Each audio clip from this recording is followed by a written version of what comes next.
अस्सलाम वालेकुम dear viewers, असांजे चैनल ते खुशामदीद। अॼु जी हिन वीडियो में असां डिस्कस कंदासीं नेशनल बैंक ऑफ पाकिस्तान में तमाम ज़बरदस्त जॉब अपॉर्चुनिटीज़ आयूं आहिनि। ही फीमेल जनरल बैंकिंग ऑफिसर जी जॉब अपॉर्चुनिटीज़ आहिनि।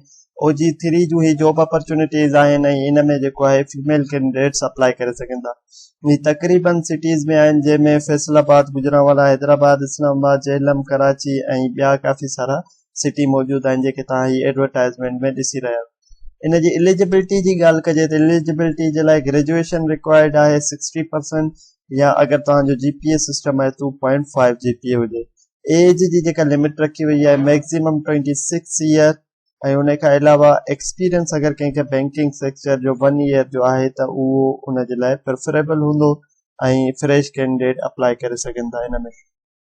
इनमें अप्लाई करण जे लाइ तव्हांखे ऑनलाइन अप्लाई करणो पवंदो, जंहिंजो URL आहे www.siddharthheader.com.pk। कंहिं बि URL ते वञी तव्हां ब्राउज़र ते वञी सर्च कंदा तव्हांखे जेको आहे आसानी सां मिली वेंदो, ऐं उन खां पोइ हिकिड़ो सिंपल सो फॉर्म आहे उहो तव्हां फिल करे ऐं तव्हां हिन जी जेका लास्ट डेट आहे उहा 31 जुलाई आहे, त 31 जुलाई खां पहिरियां अप्लाई करो। मां तव्हांखे ॾेखारींदो हिन में तव्हां अप्लाई कीअं कंदव।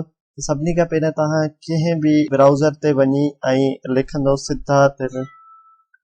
Siddharth Haidar career C. जीअं ई तव्हां हिते सर्च कंदव ही तव्हांखे नज़र अचे थी ऐं उन में ही ॾिसो अची वियो आहे GPO फीमेल OG3 जो ही जॉब्स आहिनि। हिते तव्हां अप्लाई नाउ ते क्लिक कंदव, तव्हांखे फॉर्म मिली वेंदो ऐं 31 जुलाई हिन जी लास्ट डेट आहे। जीअं असां अप्लाई नाउ ते क्लिक कंदासीं त ही फॉर्म अची वियो, जंहिंमें तव्हां GPO फीमेल जे लाइ अप्लाई कंदव। जंहिं सिटी जे लाइ तव्हां अप्लाई करणु चाहियो था, जेको तव्हांखे वेझो आहे या तव्हां जिते रहो था, हैदराबाद, कराची, सिंध में आहे सखर ऐं इहे सिटीज़ आहिनि।